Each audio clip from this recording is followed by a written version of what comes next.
एक बहुत ही जानी पहचानी सी स्थिति की कल्पना करते हैं। अक्सर हम बैंक की ब्रांच में सिर्फ एक पासबुक अपडेट कराने या किसी छोटे मोटे काम के लिए जाते हैं। और दिलचस्प बात देखिए, पासबुक प्रिंट करने वाली मशीन शायद खराब मिल जाए, लेकिन एक इंश्योरेंस एग्जीक्यूटिव वहां हमेशा मुस्कुराते हुए तैयार मिलता है। हम सोचते हैं कि बस 5 मिनट का काम है, लेकिन जब बाहर निकलते हैं तो हाथ में पासबुक के साथ साथ एक लाइफ इंश्योरेंस पॉलिसी का चमचमाता हुआ ब्रोशर भी होता है। ऐसा लगता है जैसे बैंकिंग से ज्यादा तो सुरक्षा और निवेश पर चर्चा हो गई। आज के इस विश्लेषण में बिल्कुल इसी दिलचस्प विषय की गहराई में जाएंगे कि कैसे हमारे बैंक आज के समय में बीमा बेचने के सबसे बड़े केंद्र बन चुके हैं। तो एक बहुत ही लाजमी सा सवाल उठता है कि आखिर क्यों आज हर बैंक एक इंश्योरेंस कंपनी की तरह बर्ताव कर रहा है।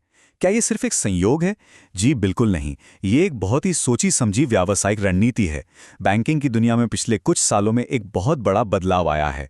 अब बैंक सिर्फ पैसे जमा करने या लोन देने की जगह नहीं रह गए हैं। सच कहूं तो वे वित्तीय उत्पादों के एक विशाल बाजार में बदल चुके हैं।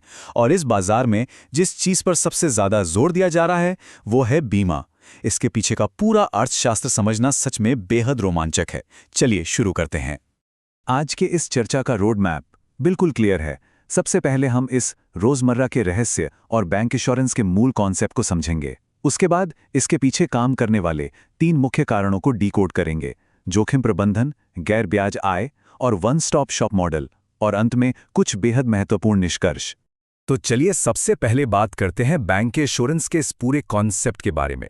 बैंक इंश्योरेंस यानी बैंक इंश्योरेंस असल में एक ऐसा रणनीतिक मास्टर स्ट्रोक है जो बैंक के भरोसेमंद नेटवर्क को इंश्योरेंस कंपनी की नए ग्राहकों तक पहुंचने की जरूरत के साथ जोड़ देता है। इसे ऐसे समझिए, एक तरफ बैंक है जिसके पास ग्राहकों का एक ऐसा विशाल नेटवर्क है जो उन पर आंख मूंद कर भरोसा करता है। हम अपनी जीवन भर की गाड़ी कमाई बैंकों में रखते हैं ना। दूसरी तरफ इंश्योरेंस कंपनियां हैं जिन्हें हमेशा नए और भरोसेमंद ग्राहकों की तलाश रहती है। तो जब ये दोनों हाथ में लाते हैं तो एक शानदार पुल तैयार होता है। इस साझेदारी का सबसे बड़ा फायदा यह है कि बैंक को बिना कोई अपना प्रोडक्ट बनाए भारी कमीशन मिलता है और इंश्योरेंस कंपनियों को एक बना बनाया ग्राहक वर्ग मिल जाता है। दोनों के लिए बिल्कुल फायदे का सौदा। अब आते हैं हमारे पहले मुख्य कारण पर, जोखिम प्रबंधन, यानी बैंक अपनी खुद की सुरक्षा कैसे करते हैं। देखिए, ये समझना बहुत जरूरी है कि बैंक सिर्फ मुनाफे के लिए ही बीमा नहीं बेचते। ये उनकी खुद की सुरक्षा का एक बहुत बड़ा हथियार है।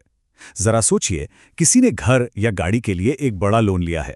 अगर बिना इंश्योरेंस के लोन वाली स्थिति है और उस व्यक्ति के साथ कोई अनहोनी हो जाती है तो बैंक का पैसा डूबने का भारी जोखिम रहता है और परिवार पर कर्ज चुकाने का सारा बोझ अलग से आ गिरता है। वहीं दूसरी ओर इंश्योरेंस के साथ लोन लेने पर जीवन बीमा एक मजबूत ढाल का काम करता है। कोई दुर्घटना होने पर बीमा कंपनी लोन की रकम चुकाती है। इससे होता क्या है?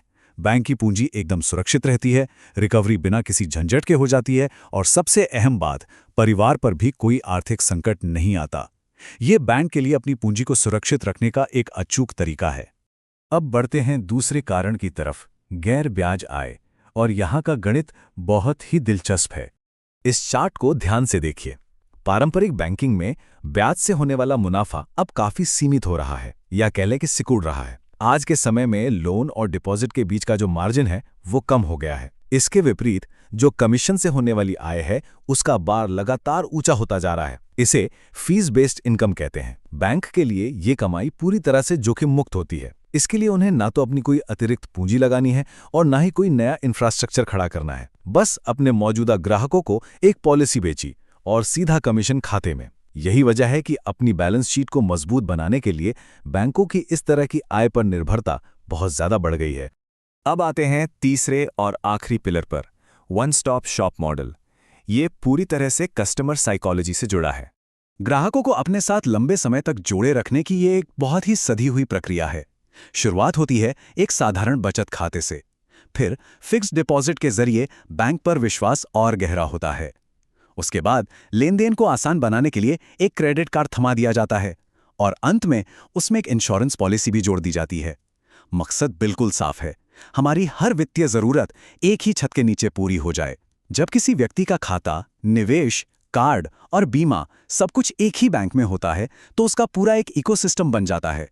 इस जाल से बाहर निकलना या बैंक बदलना इतना मुश्किल और झंझट भरा लगने लगता है कि ग्राहक हमेशा के लिए उसी संस्था से जुड़कर रह जाता है। तो इन सब बातों का निष्कर्ष क्या निकलता है, आइए समझते हैं। बैंक इंश्योरेंस का ये जो मॉडल है वो बैंक्स के लिए जोखिम कम करने, मुनाफा बढ़ाने और ग्राहकों को लॉक इन करने का एक शानदार टूल है। लेकिन एक उपभोक्ता के नजरिए से हमें क्या करना चाहिए? भाई, समझदारी ही सही सुरक्षा है। जब भी बैंक की तरफ से किसी इंश्योरेंस की पेशकश की जाए तो ये पहचानना बहुत जरूरी है कि ये उनकी बिजनेस स्ट्रैटेजी का एक हिस्सा है। इसमें कुछ भी गलत नहीं है, लेकिन हमारा निर्णय हमेशा हमारी खुद की जरूरतों के आधार पर होना चाहिए। बस यूं ही किसी कागज पर हस्ताक्षर करने से पहले यह सोचना जरूरी है कि क्या वाकई उस बीमा की जरूरत है, क्या बाजार में मौजूद दूसरे विकल्पों के मुकाबले उसका प्रीमियम सही है। इन सब सवालों के जवाब मिलने के बाद लिया गया फैसला ही असल में समझदारी भरा कदम होता है। और अब इस चर्चा के अंत में एक बहुत ही अहम सवाल छोड़कर जाते हैं। क्या कभी सामान्य बैंकिंग कामों के लिए जाते समय ये महसूस हुआ है कि इंश्योरेंस या कोई दूसरा वित्तीय उत्पाद लेने के लिए बहुत ज़्यादा दबाव डाला जा रहा है? अगली बार जब भी किसी बैंक ब्रांच में जाना हो तो इस बैंक एश्योरेंस ब्लूप्रिंट को ज़रूर याद रखिएगा। इससे उस बातचीत के पीछे की पूरी रणनीति को समझना बहुत आसान हो जाएगा। उम्मीद है इस जानकारी के साथ आगे के वित्तीय निर्णय और भी ज़्यादा स्पष्ट और सशक्त होंगे।